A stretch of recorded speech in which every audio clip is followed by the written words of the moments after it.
오늘 말씀의 제목을 피해 관계 유업의 길 그렇게 잡았습니다. 피해 관계는 혈연이죠, 혈연. 혈연은 생명 관계죠. 자식과 우리는 혈연 관계, 생명 관계죠. 그러니까 생명 관계는 뭐예요? 모든 것을 나누죠. 자식에게 죽어도 안 나누는 거, 못 나누는 거 이런 거 되게 없죠, 그죠? 좋은 것이라면 더욱더 나누겠죠. 그 마틴 루터가 캐톨릭 교회의 그 이단이다, 성 도착자다, 뭐 이런 그 모함을 받았다 그러나요? 그러면서 그 죽음의 위협을 받을 때 마틴 루터가 한마디 했습니다. 크룩스 프로베이트 옴니아 그렇게 했어요. 라틴어로 십자가가 모든 것을 시험한다. 당신들이 나에게 대해서 뭐라고 하든지 또는 당신들과 상관없이 내가 무슨 말을 하고 어떻게 살든지 이 모든 것에 대한 시험은, 이 모든 것에 대한 테스트는 십자가로만 이루어진다. 당신들이 나를 옳다고 한다고 내가 옳은 것도 아니고 결국은 내 삶과 말과 행동과 모든 것이 십자가에 대면되어졌을 때, 그때 그것이 진리인지 진실인지 거짓인지 그때 다 드러나는 것이다. 크룩스 프로베이트 옴니아. 아마 신앙인이라면 꼭 기억해야 될 말씀이 아닌가 싶습니다. 오늘 설교 주제는 연보입니다. 왜 연보를 하십니까, 성도님들은? 많은 기독교인들은 이렇게 생각합니다. 연보란 복을 받기 위해서 하는 것이라고. 연보한다고 복 받지 않습니다. 또 복을 받는다는 말은 그것은 하나님의 백성이 아닌 사람들은 복을 받아야 되겠죠. 사람에게 복이 없으면 참 비참하죠. 애가 태어났는데 부모 복이 없어. 그럼 그때부터 힘든 것입니다. 뭐 또 결혼을 했는데 남편 복이 없어. 다들 표정이 내 얘기네, 내 얘기. 또 아내 복이 없어. 그럼 참 얼마나 힘들겠어요. 또 자식을 낳는데 자식 복이 없어. 그건 복이 없는 게 아니고 잘못 기른 거예요. 하여튼 뭐 삶은 복이 필요한데, 복을 받는다는 말은 하나님의 백성에게는 가당치 않은 말이죠. 필요도 없는 말이고요. 하나님의 백성은 그 자신이 복입니다. 그 자신이 복입니다. 그래서 땅끝까지 우리가 복을 나누는 사람들이죠. 우리가 왜 연보를 하는가? 복 받으려고 연보하지 않습니다. 우리가 연보하는 유일한 이유는 하나님의 나라를 세우기 위해서 합니다. 연보뿐만이 아닙니다. 우리의 삶 전체가 우리는 그것 한 가지를 위해서 있는 것이죠. 하나님의 나라를 세우기 위해서. 예배를 드리든지 바깥에 나가서 삶을 살든지 상관없이 우리의 삶의 모든 것은 주님의 이름이 거룩히 여김을 받으시고 주님의 나라가 임하옵시고 주님의 뜻이 이루어지는 그것을 향해서 흐르고 있는 것이죠. 기독교는 이것을 속여가지고 많은 사람을 멸망지경에 이르게 했습니다. 연보하면 복 준다는 거예요. 연보하면 복 준다는 거예요. 세상에 그런 거짓말이 어디 있어요? 그거 믿고 연보한 사람들은 어떻게 됩니까? 연보해봐야 뭐 별로 달라지는 게 없죠. 또 뭐 그게 빤한 거짓말이니까 믿기지가 않죠. 그래서 전부가 그냥 쏘가서 떠내려 가버렸습니다. 이 연보에 대해서는 또 주의하셔야 됩니다. 왜냐 그러면 마음으로는, 믿든 안 믿든 교회를 나오면 마음으로야 다 풍성히 하고 싶잖아요. 맞습니까? 돈 얘기하니까 얼어붙어 가지고 걱정도 마세요.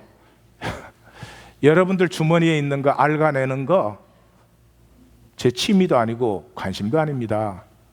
저는 제가 말씀 준비하고 전할 때 내가 이 땅을 떠난 후에도 이 말씀은 역사에 계속 흐르면서 생명을 세우는 말씀으로 전하지, 여러분 주머니 얼마 있는데요? 그러니까 긴장하실 거 하나도 없어요. 그러니까 마음 편하게 놓고 우리 신앙생활의 가장 중심적인 원리인데 이게 잘못되어 있기 때문에 그렇게 은혜를 받고 싶고 그렇게 정말 바른 믿음으로 서고 싶지만 쓰지 못하는, 자기가 잘못된 것은 모르고 결국은 불신자가 되어 있죠. 교회는 다니지만 믿을 수는 없는 그런 사람이 되는 것이기 때문에 그냥 편안하게 잘 들으시면 돼요. 그래서 연본 다 풍성히 하고 싶죠. 뭐 교회 나오는 사람이라면 인심 팍 쓰고 자기 막 대접도 받고 싶고 여러 가지 이유에서 풍성히 하고 싶지만 그건 마음이죠. 이 세상은 마음이 좋은 악한 일이 가득하죠. 마음으로는 누구도 악하지 않습니다. 예. 그러니까 선하냐 악하냐 문제는 삶의 문제지 마음의 문제가 아닙니다. 그러므로 마음으로 스스로를 속이시면 안 되죠. 자, 연보에 대해서 제가 3가지를 합니다. 결코 돈을 삶의 중심에 두지 말라. 돈은 파괴합니다. 돈은 파괴합니다. 부부 사이에 돈이 개입되면 반드시 파괴가 일어납니다. 우리 앞세대는 우리보다 훨씬 더 어려운 삶을 살았습니다. 그렇지만 이혼이라는 거 생각도 못했습니다. 왜? 그때 돈으로 안 살았거든요. 돈을 쓰는 건 아주 미니멈의 경우였습니다. 그러나 지금은 뭐예요? 모든 걸 돈으로 해야 됩니다. 그래서 이 시대의 가장 강력한 신은 마켓 갓, 시장 신이에요. 온 세계가 저 월스트리트의 주식이 올라갔냐 내려갔냐 거기에 모든 관심이 다 쏠려 있어요. 돈이 개입되면은 무슨 관계든지 파괴되고 단절이 되는 것이죠. 저 롯데를 보십시오. 저는 말조차 하고 싶지 않지만 그 싸우는 양반들이 60이 넘은 분들입니다. 60이 넘은 사람들이 50 넘은 40대 후반의 조카들을 이용해 가지고 서로를 공격합니다. 90 넘은 아버지와 90 다 된 엄마를 이용하면서 거기에 관련된 사람들은 자손 대대로 적어도 한 4, 5대 마음대로 써도 다 없어지지 않을 재산을 가진 사람들이 저렇게 온 세계에 추태를 보여요. 뭐가 개입됐기 때문에? 돈이 개입됐기 때문에. 돈은 필요한 것입니다. 돈은 있어야 됩니다. 돈을 잘 버시기를 바라요. 그렇지만 돈을 중심에 두지 마십시오. 우리의 중심에는 하나님이 계셔야 됩니다. 중심에 하나님이 있는 사람은 아이를 만나도 하나가 됩니다. 어른을 만나도 하나가 될 수가 있습니다. 사도행전을 보십시오. 돈 때문에 문제가 생겼죠. 물질 때문에. 그때 사도들이 그 문제를 담당했습니까? 아닙니다.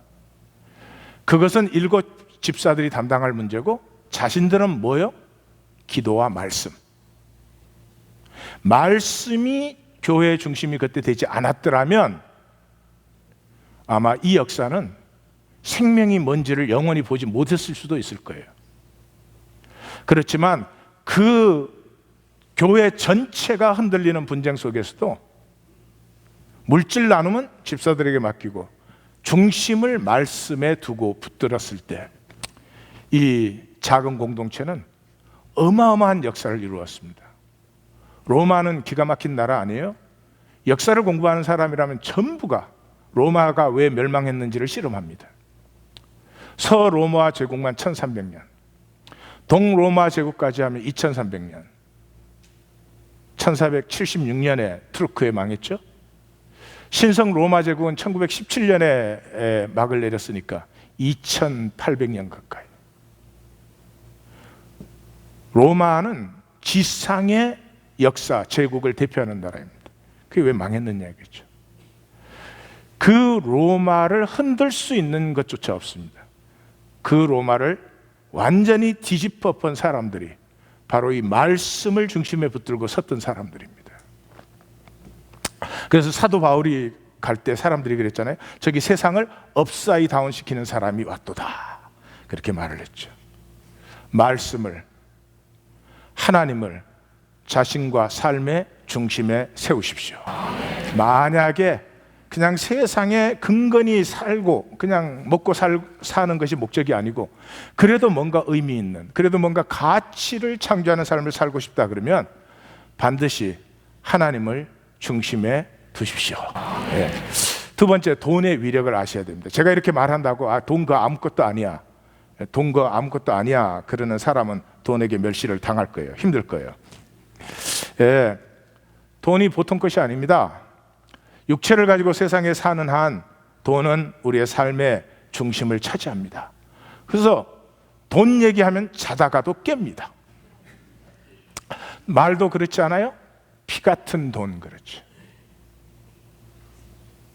어떻게 우리 조상들이 그걸 알았을까요?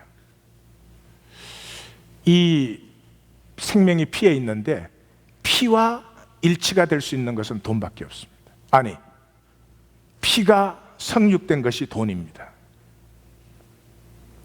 그러니까 돈을 나누지 않는 관계는 절대로 그건 진짜 관계일 수 없습니다. 예. 그래서 기독교 안에는 연보만 빼고 뭐든지 다 할 수 있는 사람들이 가득합니다. 제가 그 100일 순례 훈련을 이렇게 시키는데 그 사고 훈련을 좀 시켰죠. 그런 말을 했어요. 이 연보만 빼고 뭐든지 다 할 수 있어요. 그럼 뭐든지 다 하는 그게 제스처죠. 중심은 돈에 있으니까.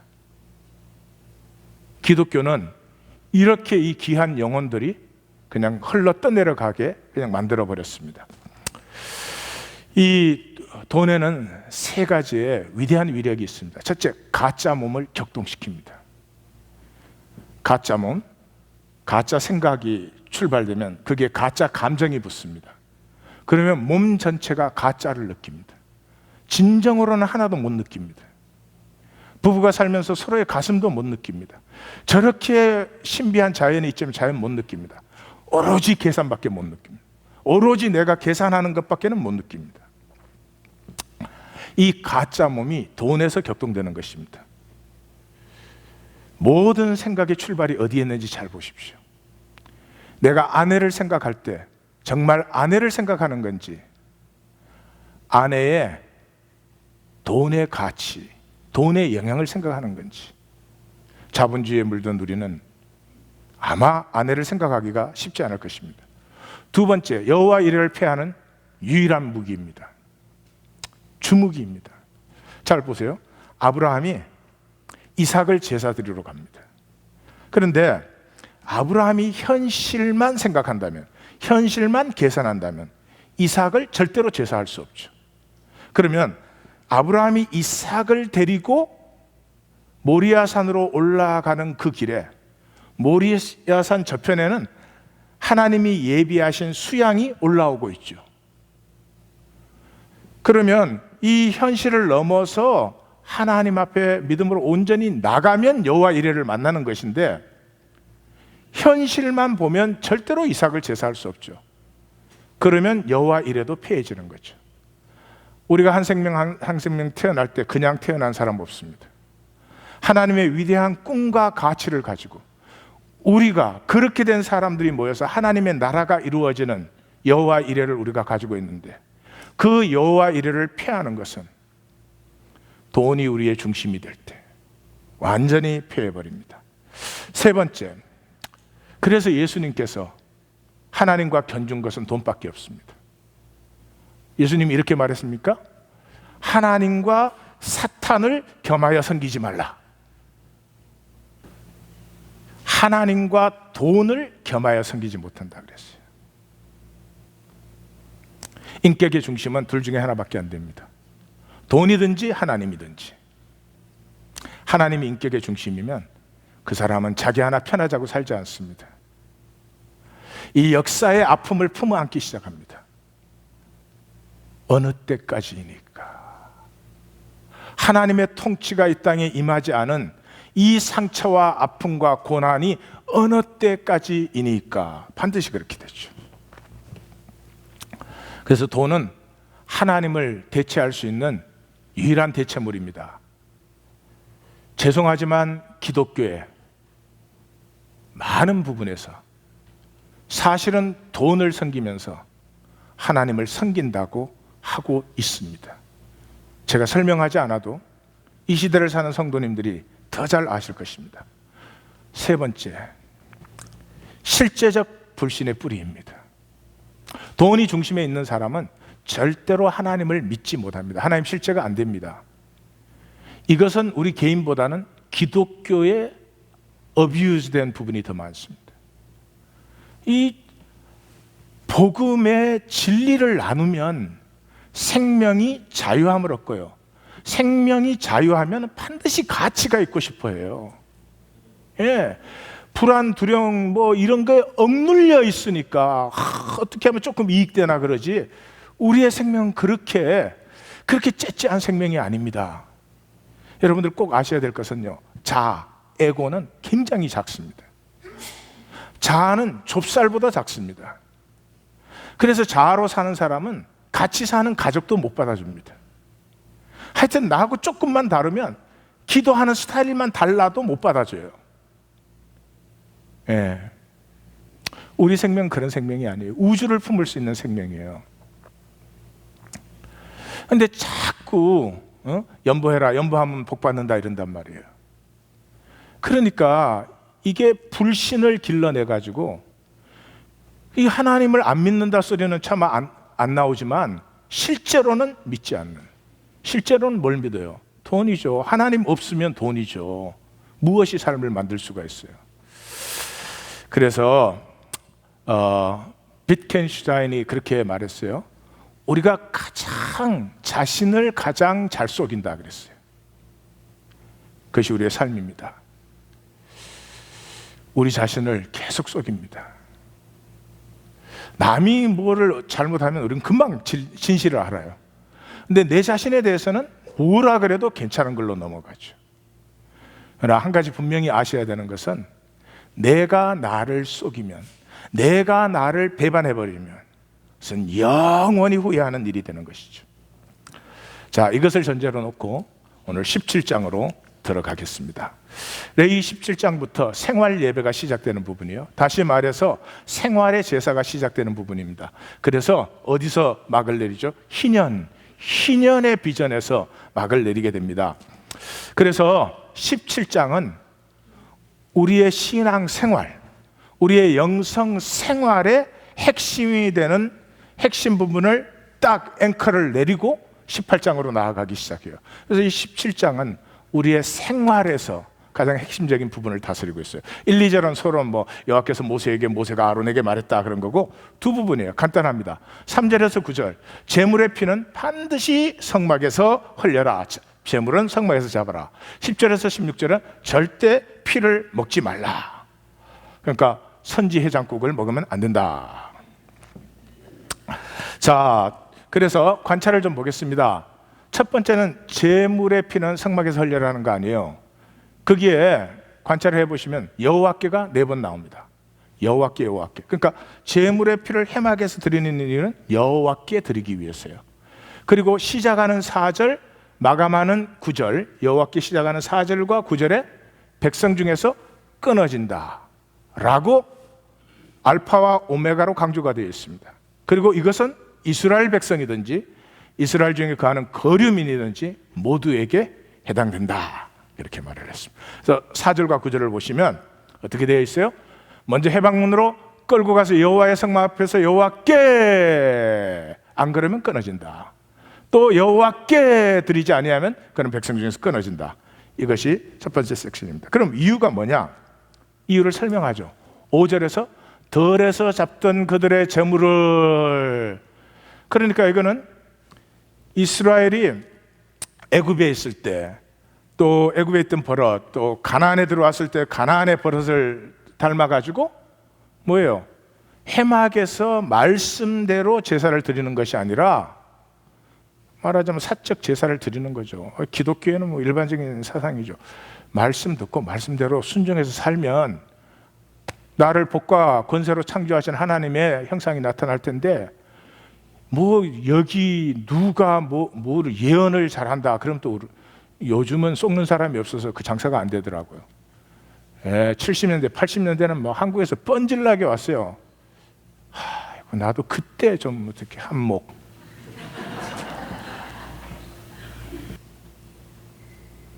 그런데 다니는 사람은 삶의 수준이 그런데 다니는 수준 이상을 못 벗어나는 거죠. 우리 하나님 교회에서 그런 분이 있으면 내가 해초리 들고 쫓아다니면서 때려줄 거야. 그리고 뭐라고요? 전에 음란하게 섬기던 순념소. 그러니까 이 무슨 얘기하는 거죠? 하나님 섬긴다 하면서 사적이고 개인적이고 무속적이고 전통적이고 문화적인 거는 그대로 하고 있어요. 그 왜 그럴까요? 그게 복 받는 길인 줄 알고. 수염소는 다산의 신이었어요. 고대 사람들이 뭘 알아요? 남자하고 여자가 같이 잤는데 얼마 있다 보니까 애가 생기거든. 이게 뭔지 모르지만 굉장히 능력이 있는 그런 행위란 말이에요. 또 하나가 뭐예요? 피 마시는 거 아니에요? 예? 그 짐승들이 얼마나 힘이 좋은지 막 벌떡벌떡, 사람 뭐 짐승한테 잘못 받치면 다 죽죠. 근데 그 피만 딱 흘리면 죽어버리잖아요. 그러니까 피의 능력이 있지. 그러니까 고대 근동의 모든 제사에는 뭐가 들어있어요? 성행위와 피 마시기가 대부분 들어있죠. 지금 그 두 가지 하지 말라는 거죠. 두 번째 섹션으로 갑니다. 절대 피를 먹지 말라. 10절에서 16절까지. 그 시작을 이렇게 하죠. 무슨 피든지 먹는 사람 그 피를 먹는 그를 내가 백성 중에 끊는다. 그 피를 먹는 모든 자는 끊는다. 첫 번째 섹션에도 시작과 마감에서 끊는다 그랬어요. 두 번째 섹션에도 끊는다 그랬어요. 그러니까 하나님이 말씀하신 그 길로 나오지 않는 것은 하나님과 관계가 되지 않습니다. 내 정성을 따라 열심히, 내 성의 끝 열심히, Thank you very much, but no thank you. 절대로 그렇게 될 수가 없어요. 우리는 이미 죄악되고 거짓되기 때문에 우리가 아무리 성의껏 열심히 잘해도 그것이 하나님과 관계를 이룰 수는 없는 것이다.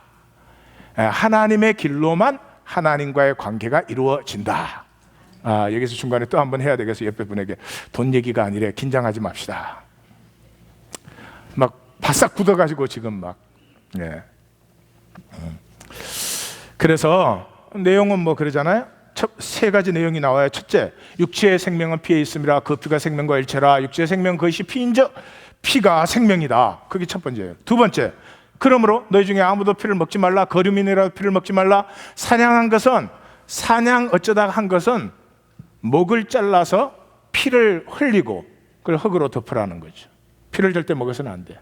그래서 사도행전 15장에 보면 이방인들이 예수를 믿었을 때 어떻게 하냐, 이거 율법 지키게 하냐 안 지키게 하냐, 그럴 때 사도들이 모여서 기도하고 성령 안에서 뭐라고 돼 있어요? 네 가지만 금하고, 우리 유대인의 그 율법을 지키라고 하는 것은 합당치 않다 그랬죠. 그때 네 가지 금한 게 뭐예요? 첫째, 음행.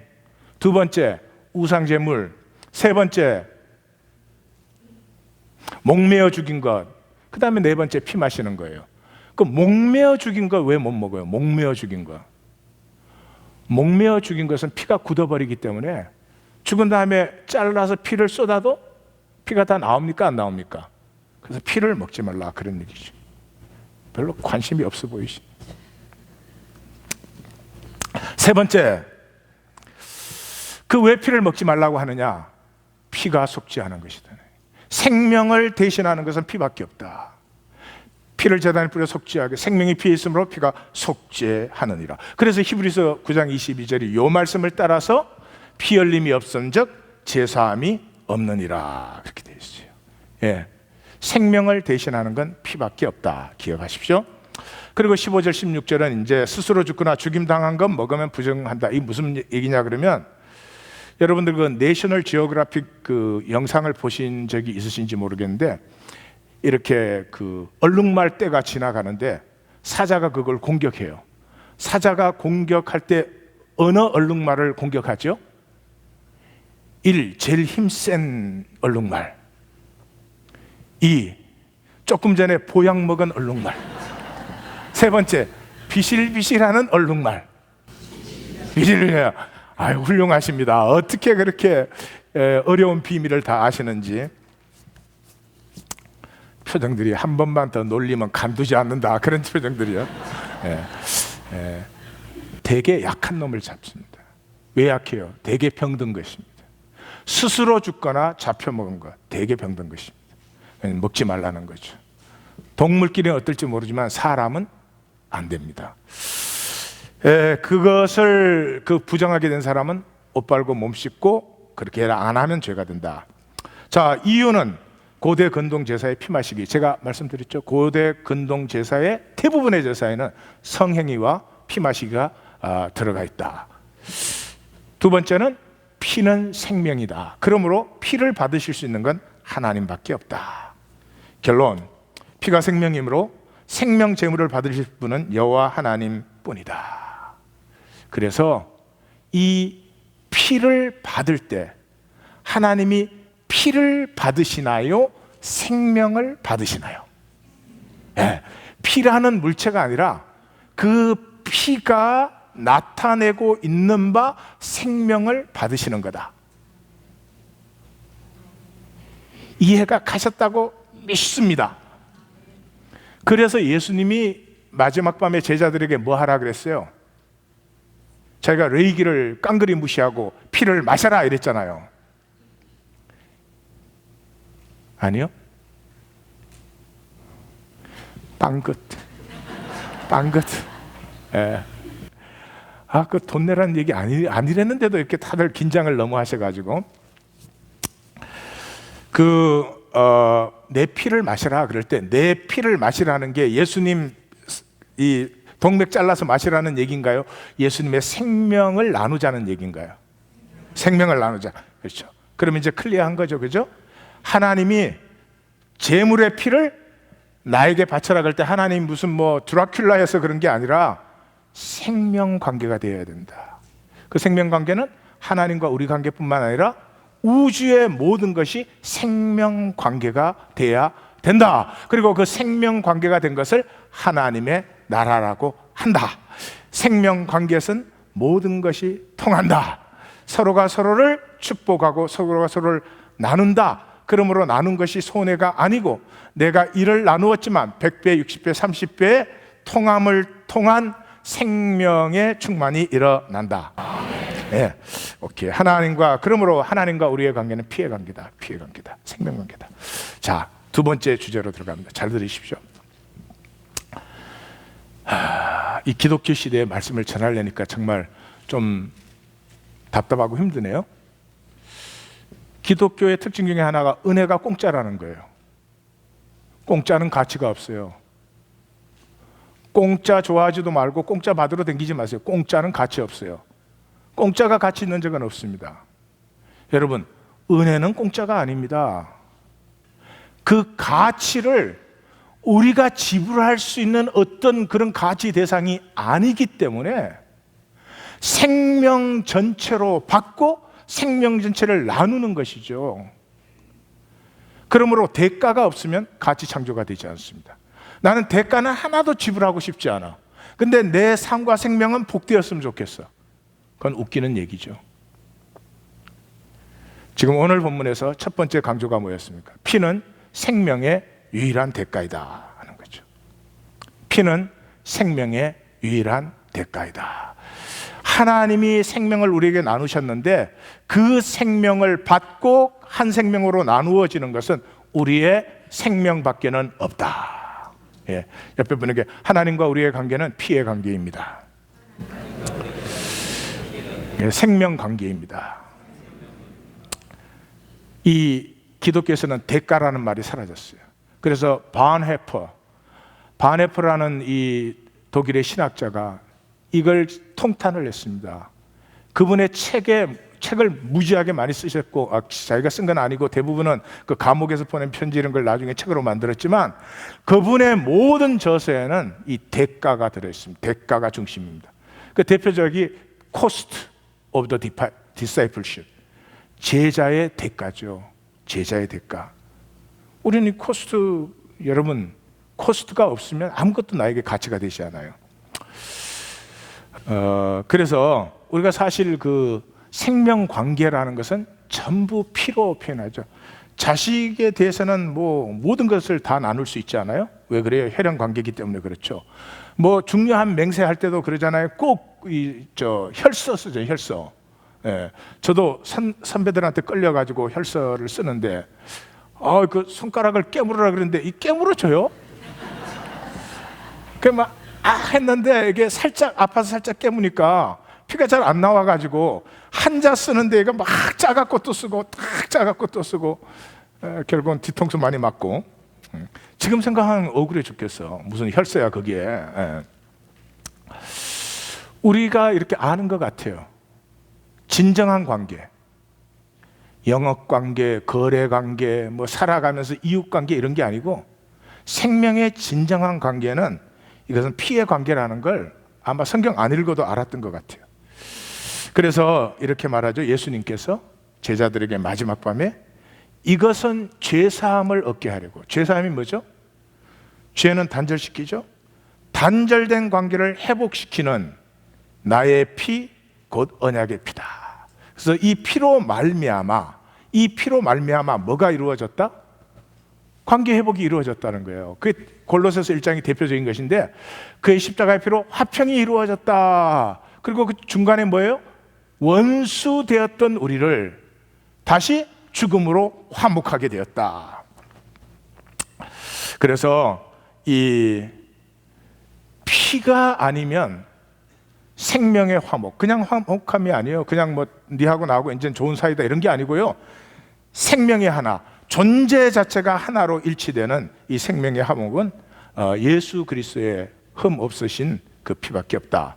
그래서 그 피로 말미암아 우리가 다시 언약의 관계 속에, 언약의 관계 하나됨에 들어갔다 이런 거예요. 그걸 이제 제일 성경에서 잘 보여주는 데가 출애굽기 4장이에요. 출애굽기 4장에 이제 하나님이 이렇게 모세를 불렀어요. 그래서 모세가 이제 애굽으로 가는데, 가는 길에 하나님이 나타나서 모세를 죽이려고 하잖아요. 그래서 사람들이 왜 모세를 죽이려고 하냐, 뭐 그런 분도 있죠.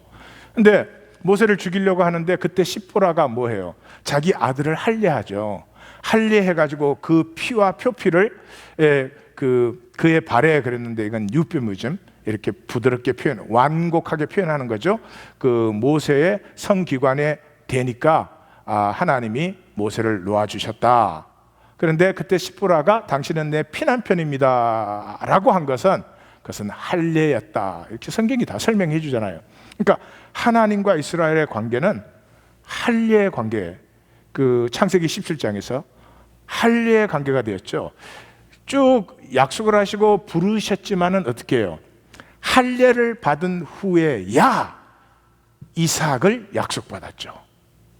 내년에 태어난다는 구체적인 약속을 받았죠. 그 전까지는 너를 통해서 내가 큰 민족을 이룬다는 추상적이고 어떤 방향적인 얘기였지만, 그것이 약속이 실제화된 것은 할례를 받은 다음이에요. 그 할례가 뭐예요?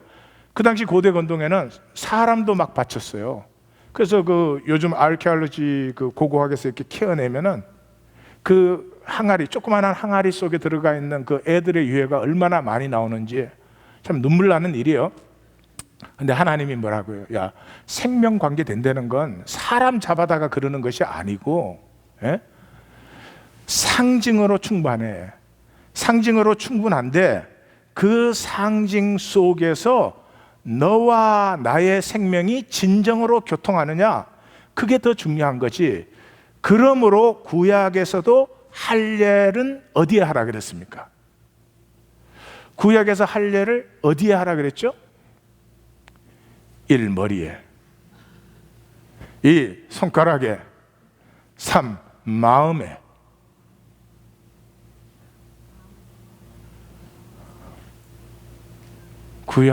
구약이란 책 아세요? 예, 특별히 선지시대에 와서 선지자들이 할례, 육체의 할례가 할례냐? 마음의 할례를 받아야지.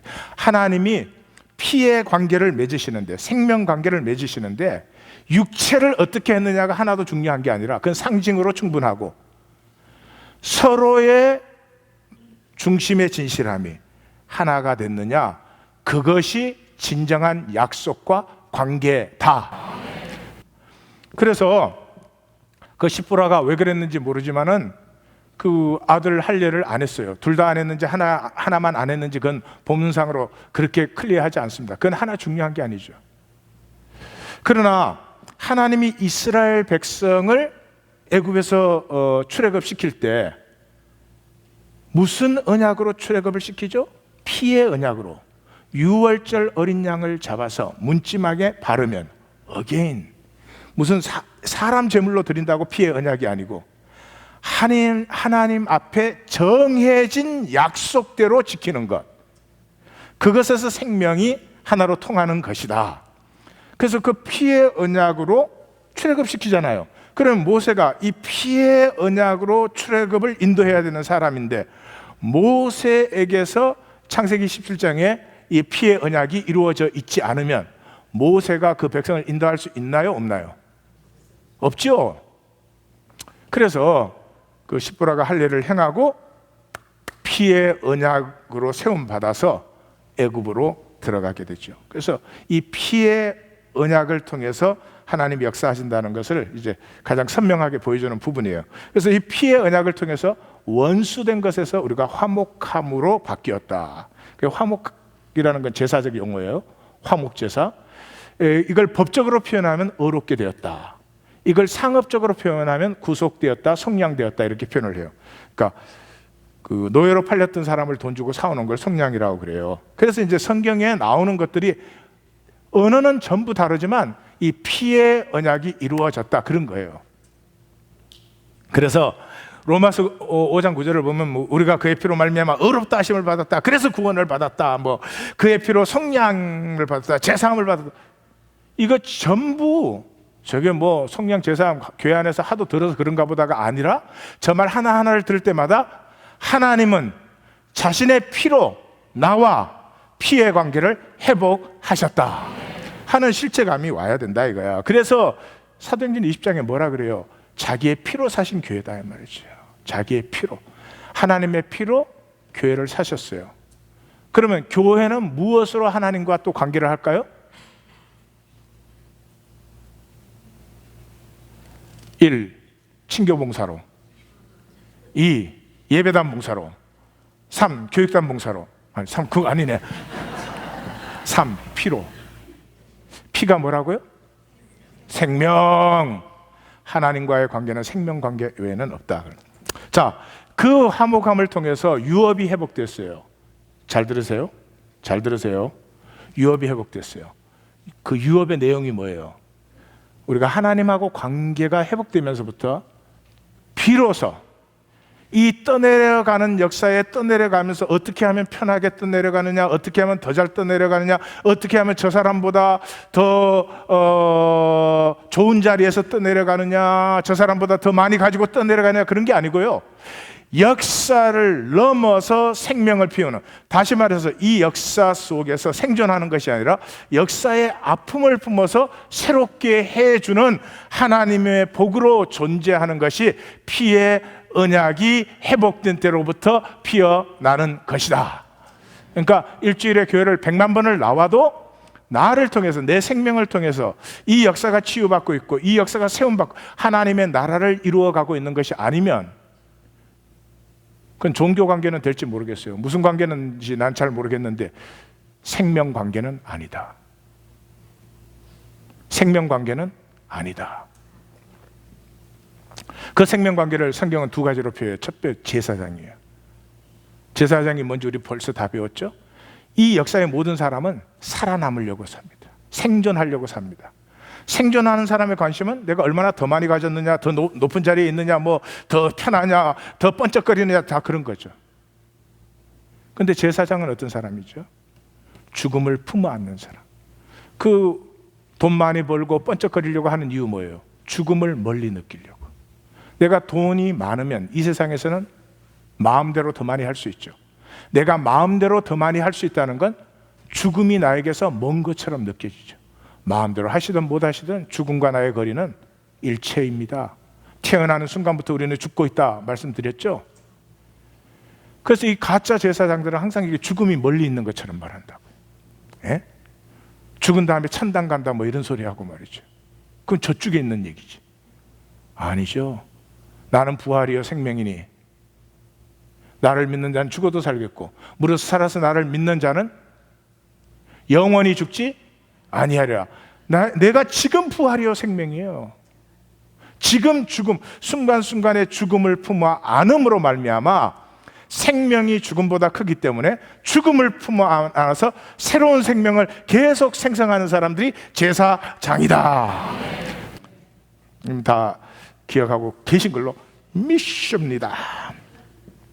두 번째가 다스림이죠. 인간을 창조한 유일한 이유는 이 다스림이죠. 모든 것을 다스리라 그랬죠. 그래서 이 인간은 다스림이 없으면 비참해집니다. 그렇죠?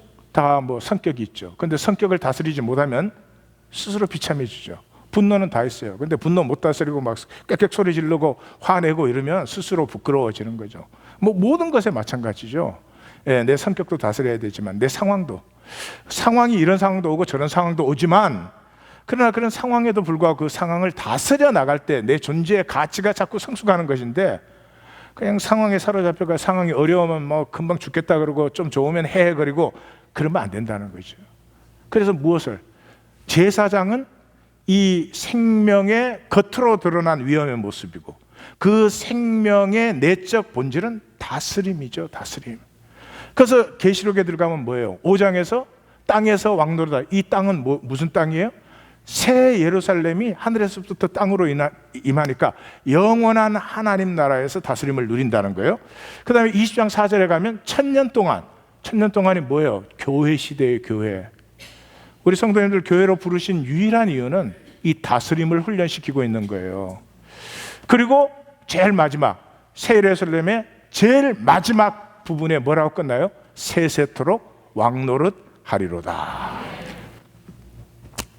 다스림의 권세가 없으면 삶은 참 고달프고 비참하고 메마릅니다. 사도행전 2장과 4장에 이 다스림이 회복된 제사장의 모습이 나타나요. 사도행전 2장과 4장에 거기 보면 뭐 모든 것을 나누었다 막 이런 얘기가 나오는데 2장과 4장을 관통하는 동일한 열쇠가 거기에 나옵니다. 똑같은 것이 나와요. 그게 뭐가 나오느냐? 온 백성에게 칭송을 받으니. 온 백성에게 칭송을 받으니. 예. 자, 저를 보십시오. 핵심적인 말씀을 전하고 있어요. 10분이면 끝나니까 무슨 말인지 들어보세요. 지나가시면 안 돼요. 듣기 싫은 말일 거예요. 계속 피해오고 계속 거짓으로 있었기 때문에 아마 피하고 싶은 말씀일지 모르지만 들으셔야 돼요. 살려면. 사도행전 2장과 4장에 다스림이 회복된 제사장들의 모습이 나와요. 그 양쪽을 관통하는 얘기가 온 백성에게 칭송을 받았다는 거죠. 여러분, 어떤 사람이 칭송을 받습니까? 어떤 사람 칭송하세요? 어떤 사람 칭송하세요? 이런 사람을 칭송합니다. 그 자신의 본질로 정직하고 성실한 사람. 저는 김구 선생님을 좋아하고 존경하고 칭송합니다. 그 김구 선생님이 나한테 뭐 밥 한 그릇 사줬냐? 안 사줬어요. 김구 선생님 때문에 내가 뭐 덕 본 게 있냐? 덕 본 거 없어요. 핍박만 많이 받았어요.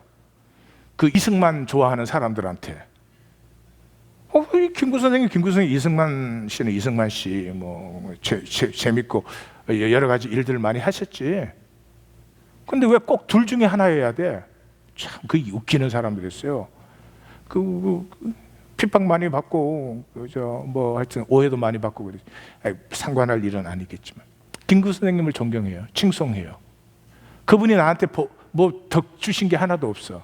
그러나 그분이 자기 자신의 생명 본질로 순수하고 진실되고 성실했기 때문에 그것을 통해서 내가 보고자 하는, 우리 모두가 보고자 하는 그런 꿈을 느끼게 해주기 때문에 칭송하는 겁니다. 칭송한다는 건 꼭 나에게 이익이 되어서 칭송한다는 얘기가 아니에요. 그러면 다스림의 권세가 회복된 제사장들은 세상에서 이러한 칭송을 받아요. 예, 그렇지. 생명의 존재들이라면 저렇게 살아야지. 그렇지. 하나님을 믿는 사람들이라면 저렇게 살아야지. 그렇지. 저들이 그리스도를 따르는 사람들이라면, 십자가를 따르는 사람이라면 저렇게 살아야지 하는 본질을 보여줬다는 거예요. 그럼 오늘 기독교는 보여주고 있습니까? 욕이나 안 먹으면 다행이죠. 이 하나님 교회, 우리를 부르신 하나님의 뜻이 반드시 이루어집니다. 반드시 이루어집니다. 그 뜻에 각자가 동행하느냐 동행하지 않느냐는 각자의 문제지만 반드시 이루어집니다. 여러분, 오늘 레위기 17장인데 제가 여러 번 이런 말을 했을 거예요. 저는 강의 설교니까 그냥 16장 했으면 17장, 17장에 18장 이렇게 설교하는 사람이에요. 근데 그 본문 하나하나가 가장 정확한 시간에, 아마 뭐 내용을 좀 아는 사람이라면 가장 정확한 시간에 하나님의 본문이 딱딱 오는 거죠. 그러니까 준비하는 저는 전율을 느낍니다. 전율을. 확신해요. 이 하나님 교회는 하나님께서 인도하고 계십니다. 같이 갈 수 있으시기를 바라요. 자, 이제 마감을 하겠어요. 예. 아니, 마감 뭐 짧게 마감한다 그런 뜻은 아니고요. 예. 그래도 10분 안에 이제 마감은 다 돼요. 마지막 섹션이에요. 하나님 누리기. 생명이 통한다는 것은 하나님을 누리는 거죠. 하나됨을. 믿음은 이런 것이에요. 현상이 있잖아요. 막 현상이 어지럽고 온갖 게 일어나지만 그 모든 현상 끝에는 결국에는 무엇이 이루어져요? 하나님의 뜻이 이루어져요. 하나님의 섭리가 이루어져요. 그렇기 때문에 이 현상밖에 못 보는 사람은 뭘로 살아요? 돈으로 살죠. 현상에 돈 없어요. 얼마나 비참한 것인지 모릅니다. 그러나 믿음이 있는 사람은 돈 없으면 살 수 없는 현상을 살아감에도 불구하고 돈을 넘어서서 하나님을 중심에 두는 역사가 일어난다. 그것을 이렇게 말해요. 제 목숨을 구원하고자 하면 잃을 것이고 나를 위하여 제 목숨을 잃으면 찾으리라. 이게 뭐냐? 경계선이 있어요. 트레시홀드를 넘어야 되는데 생존으로 사는 우리에게 돈과 육체는 전부죠. 그게 전부예요. 그런데 그 트레시홀드를 넘어야 되는데 그 트레시홀드를 넘을 때 뭐라고요? 죽는 것처럼 보여요. 이 길이 죽는 길인데 이 길은 사는 길처럼 보이고요. 그 경계선을 넘는 건 죽는 것처럼 보여요. 예수님이 뭐라고요? 그 경계선을 넘어야 된다. 넘어야 된다. 넘어 보십시오. 복중의 복입니다. 비로소 내 에고에서 자유함을 누리기 시작합니다. 에고가 우리를 복줘요. 그러면 제가 성도님들을 에고로 열심히 사십시오 그럴 거예요. 뭐 이 땅에서만 살든 저 땅에서만 살든 에고 복 안 줘요. 에고는 자기 자신도 못 누리게 만들어요. 에고는 내 생의 가장 소중한 관계들을 다 파괴시켜요. 다 거짓되게 해요. 경계를 넘을 수 있어야 됩니다. 저를 따라서 해주십시오. 누구든지 제 목숨을 구원하고자 하면 다시 누구든지 지가 지를 살리려고 하면 죽을 것이요 나를 믿고 죽음같이 보이는 죽음으로 들어가면 참 번역이 이상하네. 반드시 살리라. 저는 이 이상은 어떻게 말씀드려야 될지 모르겠어요. 두 번째, 100일 순례 이번 주에 제가 사고 훈련을 시켰습니다. 우리의 사고는 마술적 사고로 아이들 땐 다 마술적 사고잖아요. 그 다음에 청소년기가 되면서 청년기까지 이성적 사고로 전환됩니다. 그 훈련을 시켰어요. 많은 분들이 답을 올려요. 답을. 그 기독교인들이요. 기독교인들은 답을 알아요. 말이 얼마나 많은지. 그 말이 많아서 설교도 긴 교회가 있다 이러더라고. 난 세상에 믿을 수 없는 일이야. 기도의 말이 얼마나 화려한지. 여러분 실제를 만나면 말이 없어져 버립니다. 왜냐하면 실제를 만났으니까. 실제를 못 만났을 때 실제에 관해서 얘기를 하려면 말이 길어지죠. 누구 설교처럼. 근데 실제를 딱 만나버리면 오 사랑하는 당신은 앵두빛 같은 입술, 이거는 연애 편지에다 써야지. 만나서 지금 얼굴을 보고 있는데 앵두빛 같은 이름 맞아요. 그때는 just feel it. Just feel it. You don't talk about it. Right? 그래서 제가 사고 훈련시킨 이유가 뭐예요? 마술적 사고가 됐든 이성적 사고가 됐든 뭐예요? 실제가 아니죠. 그 실제 안에서 나를 지키려고 내가 컨트롤할 수 있는 내 세계를 만드는 거짓이었잖아요. 그걸 만나게 하려는 거죠. 무슨 마술적 사고, 이성적 사고 설명해 보라는 게 아니고, 그 거짓을 만나면 어떻게 돼요? 거짓을 만나면 거짓에서 정결케 돼요. 우리는 다 내가 진실하다고 생각을 한단 말이에요. 다른 사람 거짓되지만 난 나름대로 진실해 이러거든요. 예. 저도 나름대로 진실해요. 믿어주세요. 그런데 거짓을 딱 만나면요, 그 만난 거짓에 대해서는 거짓될 수가 없어요. 생명이 그렇게 만들어졌어요. 정결함을 그때 얻는 거죠. 정결이 뭔 줄 아십니까? 피의 특징이에요. 피는 강화시킬 수가 없어요. 아무리 보약이 좋고 비타민이 좋아도 피를 강화시키면 미쳐버립니다. 가장 좋은 피의 상태는 깨끗한 피예요. 깨끗한 피예요. 그리고 피는 만들 수가 없습니다. 그건 제 얘기가 아니고 과학자들의 얘기예요. 아마 뇌까지 만드는 시대가 올 것입니다. 근데 피는 못 만들어요.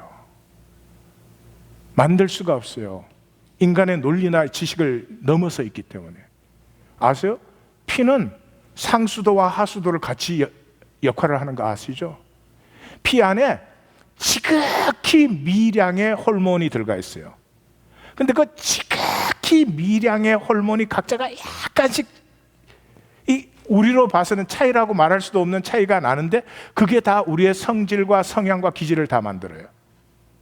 그래서 자기보다 성격 좋은 사람이 있으면 기죽지 말아요. 미량의 호르몬 이렇게 말하세요.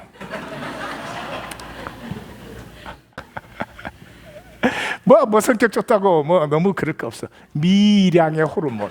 네. 피는 절대로 만들 수 없습니다. 하나님께서 한 것이죠. 그래서 피의 관계가 될 때 혈연은 반드시 희생이 있습니다. 그때 진정한 관계가 되죠. 희생이 없으면 관계 없어요. 거짓에 속지 마십시오. 희생 없이 생각만으로, 희생 없이 생각만으로 믿음 생활을 하시는 분들, 죄송합니다. You are cheating. You are cheating. 믿지 않으면서 믿는 척만 하시는 거예요. 죄송하지만 that's the truth. 또 the other side도 위험해요. 돈으로 이거 다 해결하는 사람들, 이 기독교 안에는. 예. 그래서 뭐 신실한 하나님과의 관계나 헌신이나 이런 게 아니고요, 그냥 돈이 많으니까 교회에 무슨 일이 있으면 돈으로 척척척 해결해. 디모데에서는 사도 바울이 생애 마지막에 자기의 생명보다 더 아끼는 디모데에게 쓴 편지예요. 같이 한번 읽겠습니다. 돈을 사랑함이 일만하게 뿌리가 되나니 이것을 탐내는 자들은 미혹을 받아 믿음에서 떠나 많은 근심으로 자기를 찔렀도다. 오직 너 하나님의 사람아, 이것을 피하고 의와 경건과 믿음과 사랑과 인내와 온유를 따르며 믿음의 선한 싸움을 싸우라. 영생을 취하라. 돈을 사랑함이 뭐라고요? 일만하게 뿌려요. 돈에서 자유 없이 죄에서 자유 없습니다. 일만 악에 뿌리잖아요. 죄라는 건 돈을 통해서 성육시키는 거예요. 돈 많이 버시고 누리십시오. 그러나 돈을 섬기지는 마십시오. 기도하십시다.